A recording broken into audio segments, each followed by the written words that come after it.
Assalamualaikum warahmatullahi wabarakatuh. Saya Alia Desasmaya dari kelas 11 IPS akan menceritakan tentang peristiwa Isra Mi'raj. Jadi, pada suatu malam Nabi Muhammad bersama pamannya serta sepupunya sedang berbaring di Hijar Ismail yang dekat dengan Ka'bah.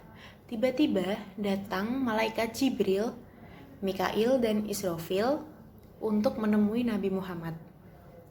Setelah menemui Nabi Muhammad, ketiga malaikat tersebut mengajak Nabi Muhammad ke sumur Zam-Zam untuk dibersihkan dadanya dengan cara dibelah dadanya oleh malaikat Jibril. Karena Nabi Muhammad akan melakukan sesuatu perjalanan yang maha dahsyat dan penuh hikmah serta sebagai kesiapan Nabi Muhammad untuk berjumpa dengan Allah Subhanahu wa taala. Ketika sudah sampai di sumurnya, kemudian malaikat Mikail meminta Nabi Muhammad untuk berbaring, untuk terlentang, dan kemudian malaikat Jibril pun membelah dadanya Nabi Muhammad untuk dibersihkan. Kemudian malaikat Jibril mencuci hati yang mulia sebanyak 3 kali. Kemudian mendatangkan satu emas dipenuhi dengan kehikmahan, keimanan, lalu dituangkan ke dalam hatinya Nabi Muhammad dengan penuh kesabaran, dengan penuh keyakinan, terus dengan penuh kepasrahan dan penuh kepercayaan kepada Allah Subhanahu wa taala. Lalu ditutup kembali oleh malaikat Jibril. Disiapkan pula binatang buruk yang lengkap dengan pelana dan kendalinya. Nah, buruk itu ciri-cirinya tuh dia tuh putih, terus lebih besar daripada himar, tapi lebih rendah daripada bagal. Nah, itu diciptakan dengan 2 sayap. Nah, sayapnya itu berada di paha bagian belakang. Itu untuk membantu dia agar larinya tuh cepat. Nah, dia tuh kakinya sekali melangkah kayak sejauh mata memandang. Nah, gitu. Nah, terus saat hendak menaiki buruk tersebut, Nabi Muhammad tuh merasa kesulitan. Kemudian Nabi Muhammad menaruh tangannya di sebelah matanya bagian pipinya buruk, kayak dielus gitu, dan berkata, "Wahai buruk, tidakkah kamu merasa malu? Demi Allah, tidak ada makhluk yang menaikimu yang lebih mulia daripada dia." Rasulullah. Buruk setelah mendengar perkataan itu, buruknya malu. Sekujur tubuhnya tuh penuh dengan keringat. Nah, terus habis itu Nabi Muhammad menunggu buruknya sampai tenang. Kalau udah tenang, baru Nabi Muhammad naik di atas buruk. Terus mereka memulai perjalanan untuk Isra. Malaikat Jibril mendampingi di sebelah kanannya yang memegang sanggur di pelana buruk. Kemudian malaikat Mikail berdiri di sebelah kirinya memegang tali kendali. Nah, terus mereka melakukan perjalanan yang pertama. Mereka turun di tempat yang banyak kurmanya untuk sholat. Jadi malaikat Jibril itu menyuruh Nabi Muhammad untuk sholat di tempat yang banyak kurmanya itu. Terus kemudian malaikat Jibril menjelaskan bahwa itu merupakan suatu tempat namanya di Thaibah atau nama lain dari Madinah. Terus malaikat Jibril berkata, "Dan Anda akan ke sana, akan berhijrah ke sana." Lalu mereka melanjutkan perjalanannya ke Madian, di mana di Madian itu dulu Nabi Musa pernah bernaung di bawah pohon kurma dan beristirahat saat dikejar oleh Fir'aun. Lalu di sana juga Nabi Muhammad melakukan sholat. Terus mereka melanjutkan perjalanan lagi menuju ke Tur Sina. Nah, Tur Sina itu merupakan sebuah lembah di Syam. Nah, itu merupakan tempat di mana Nabi Musa dan Allah itu sedang berbicara. Nah, habis itu Nabi Muhammad melihat adanya istana-istana Syam atau yang lebih dikenal dengan Bait Lahm. Nah, tempat lahirnya Isa bin Maryam. Kemudian Nabi Muhammad melanjutkan perjalanannya lagi. Nah, di perjalanan Nabi Muhammad mendengar melihat ada ifrit itu yang sedang mengejar terus mengeluarkan api. Nah, kayak semburat api gitu.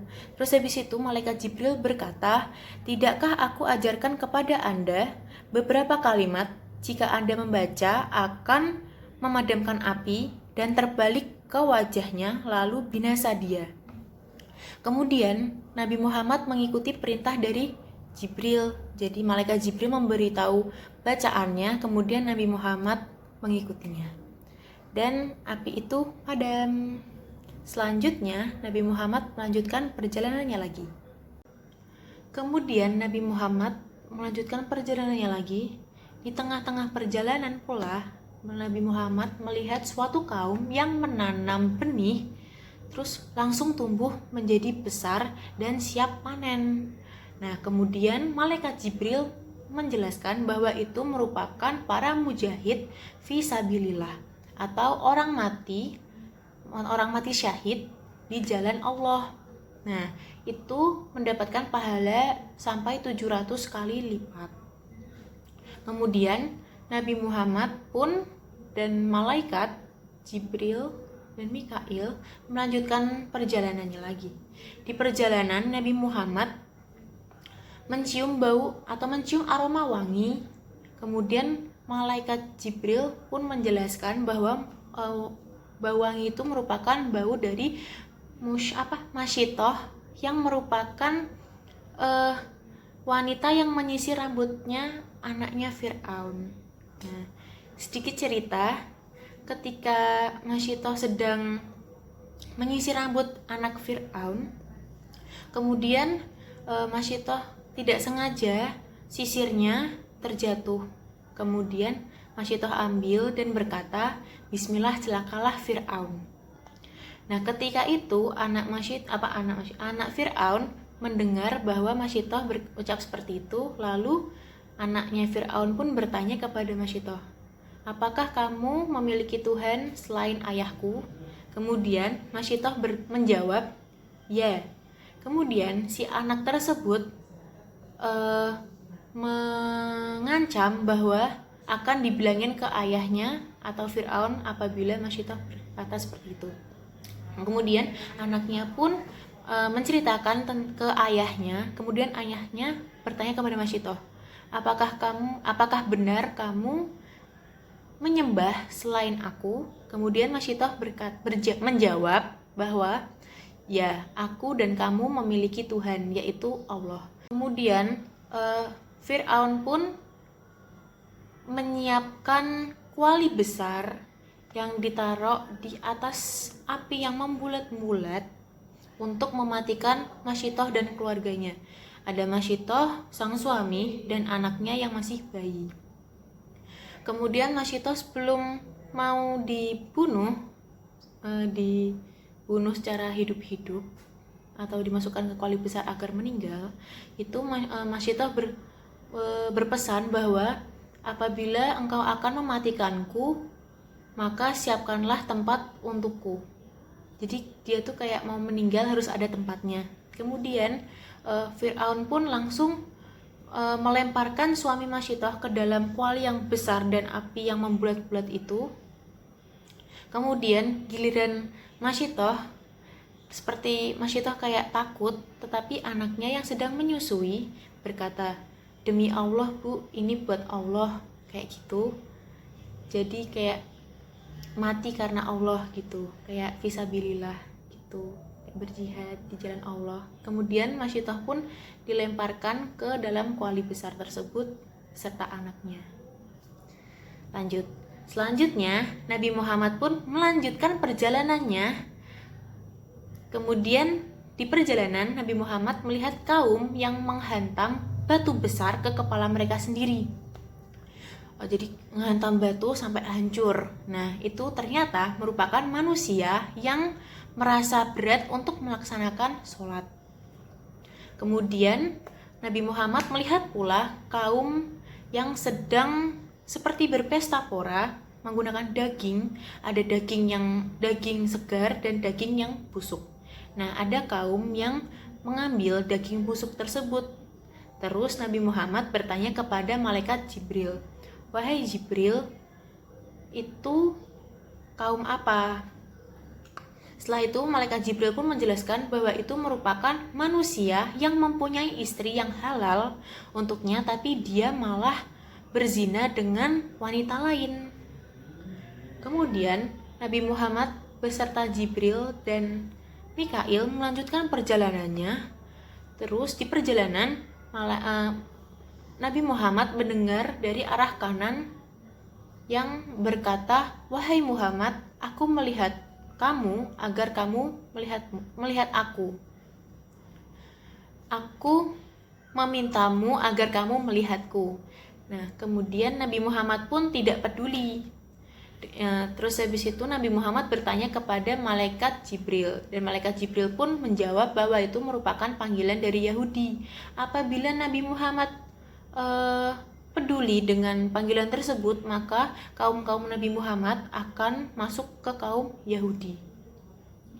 Kemudian Nabi Muhammad dihadapkan ada seorang wanita yang menggunakan berbagai perhiasan di sekujur tubuhnya, tetapi Nabi Muhammad tuh gak menoleh.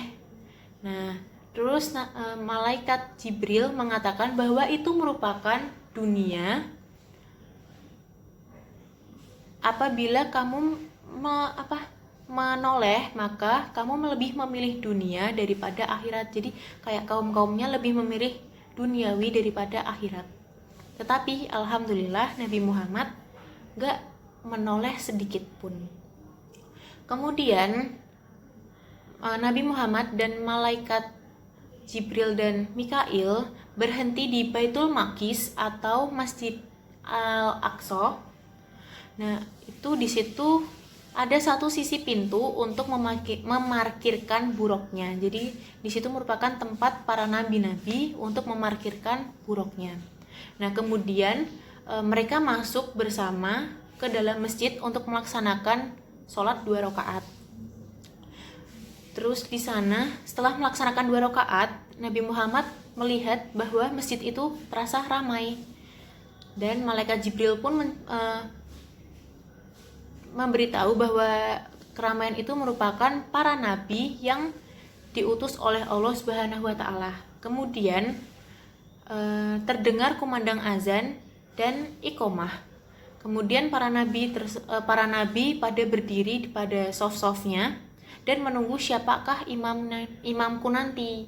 Nah, kemudian malaikat Jibril menggandeng tangannya Nabi Muhammad untuk menjadi imam. Setelah melaksanakan sholat, Rasulullah merasa haus.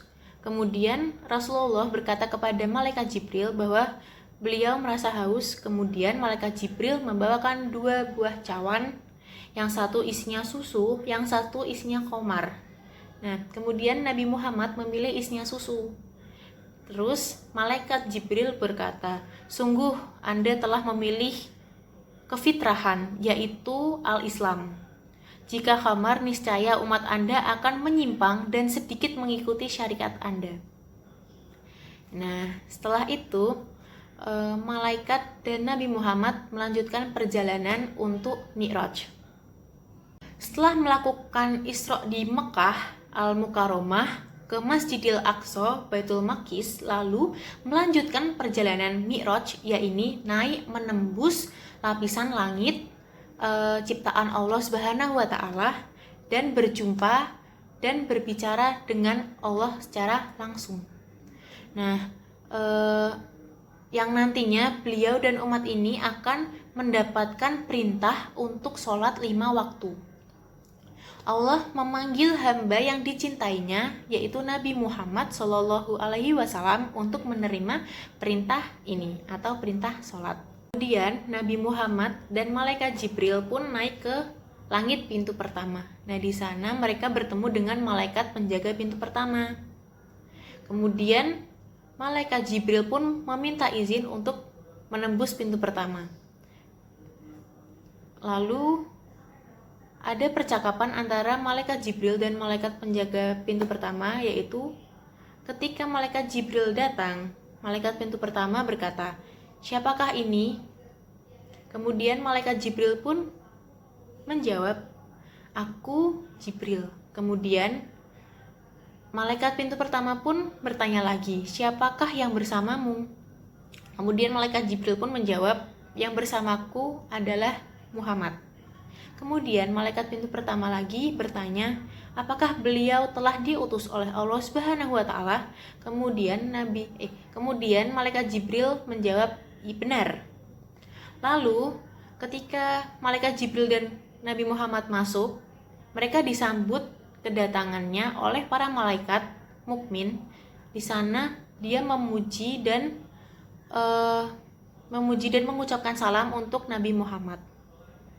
Kemudian setelah dibukakan pintu, mereka masuk bertemu dengan Nabi Adam dan dengan postur tubuh dan bentuk yang sebagaimana pertama kali Allah ciptakan.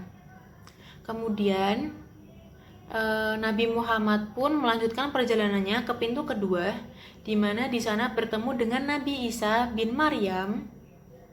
Kemudian ketemu juga sama Nabi Yahya bin Zakaria. Lalu Nabi Muhammad pun melanjutkan perjalanan sebelumnya. Di pintu kedua tersebut Nabi Muhammad juga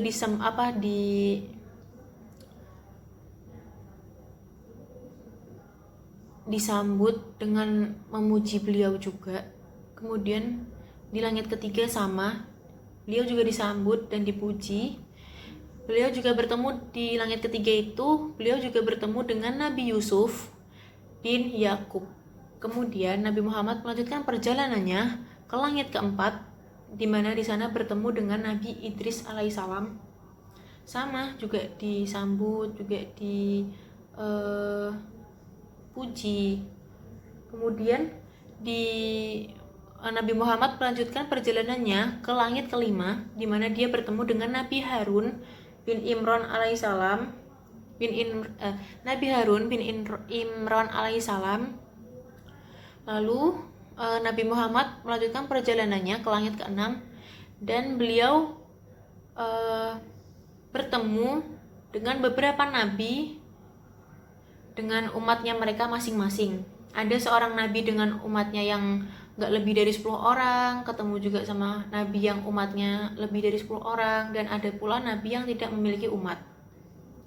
Kemudian Nabi Muhammad sama malaikat Jibril melewati sekelompok umat yang sangat banyak menutupi ufuk, dan di sana bertemu dengan Nabi Musa dan kaumnya. Kemudian Nabi Muhammad melanjutkan perjalanannya ke langit ketujuh, di mana di sana Nabi Muhammad bertemu dengan Nabi Ibrahim alaihissalam, yang Nabi Ibrahim itu duduk di kursi yang berlapis emas di sisi surga, jadi Baitul Ma'mur.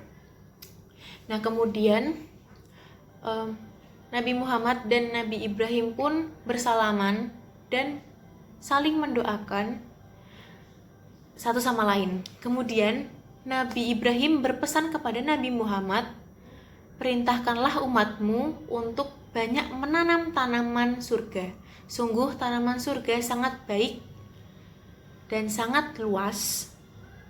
Kemudian Nabi Muhammad pun bertanya, tanaman surga apa yang dimaksud? Kemudian Nabi Ibrahim pun menjawab, tanaman surga itu merupakan zikir, yaitu la haula wala quwata illa billahil aliyil azim. Kemudian Nabi Muhammad diangkat ke Sidratul Muntaha, di mana ada pohon besar di bawahnya yang memancarkan sungai air penuh dengan hiasan permata zamrud. Kemudian Nabi Muhammad diangkat lagi di hadapan telaga Al-Kautsar milik beliau. Habis itu memasuki surga dan melihat kenikmatan di sana. Dan Nabi Muhammad pula diperlihatkan neraka yang dengan penjaga malaikat Malik di mana malaikat-malaikat itu tidak pernah tersenyum, merasa sedih ketika melihat umat Nabi Muhammad atau kaum yang lain masuk neraka. Kemudian Nabi Muhammad diangkat ke Sidratul Muntaha kedua kalinya, yang diliputi oleh awan-awan yang dengan berbagai jenis warna. Kemudian Nabi Muhammad berjalan menuju arah yang telah ditentukan oleh Allah Subhanahu wa taala. Kemudian sewaktu Nabi Muhammad berjalan, malaikat Jibril pun mundur karena malaikat Jibril pun sadar bahwa malaikat Jibril tidak kuat atau beliau sangat patuh kepada Allah. Jadi yang maju cuman Nabi Muhammad SAW karena beliaulah yang mampu melewati tempat itu. Setelah berada di tempat yang ditentukan oleh Allah, beliau melihatnya dengan mata beliau yang mulia. Saat itu langsung beliau bersujud di hadapan Allah Subhanahu wa taala. Allah berfirman, "Wahai Muhammad, labbaik wahai Robku," sabda beliau. "Mintalah sesuka hatimu," firman-Nya. Kemudian Allah berfirman, "Sesungguhnya aku telah menjadikan kamu sebagai kekasihku." Dalam Sahih Imam Muslim diriwayatkan dari sahabat Anas bin Malik bahwa Rasulullah bersabda, "Kemudian Allah mewajibkan kepadaku dan kepada umatku untuk menjalankan sholat sebanyak 50 sholat sehari semalam." Lalu Nabi Muhammad pun turun ke tempat Nabi Ibrahim. Kemudian Nabi Ibrahim pun bertanya, "Apa yang telah Allah kewajibkan kepada Anda dan umat Anda?"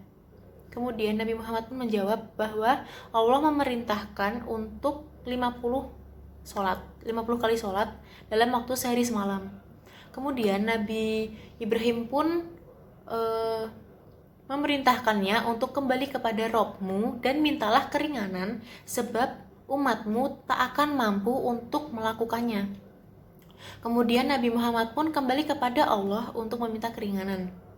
Setelah itu Allah pun memberi keringanan sebanyak 45 kali sholat dalam sehari semalam. Kemudian Nabi Muhammad pun kembali kepada Nabi Ibrahim.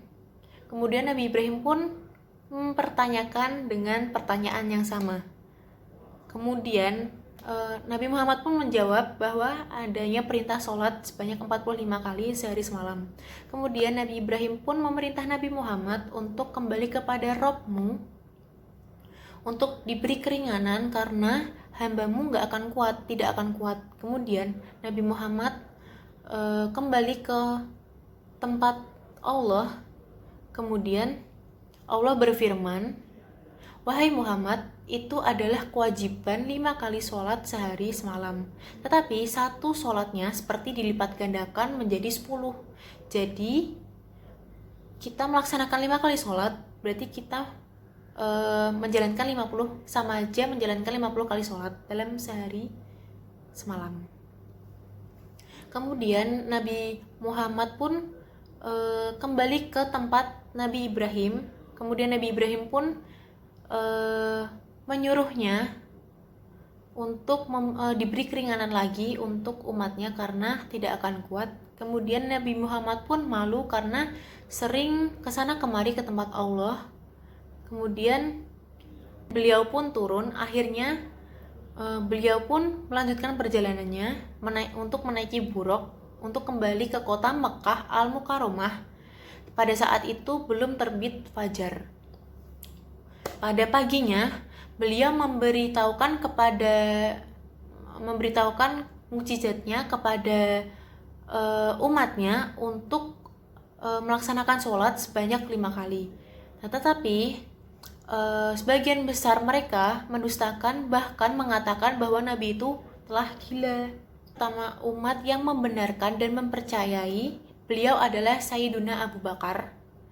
Pantaslah beliau bergelar As-Siddiq. Tidak tidak sedikit di antara mereka ada yang murtad. Nabi Muhammad tidak akan berbohong atau apalagi berkhianat dalam risalah atau dakwahnya beliau. Muhammad tidak akan berbohong apalagi berkhianat dalam risalah dan dakwah beliau. Beliau adalah nabi yang mendapat gelar Al-Amin, As-Shodiq, dan Al-Masduq sallallahu alaihi wasallam.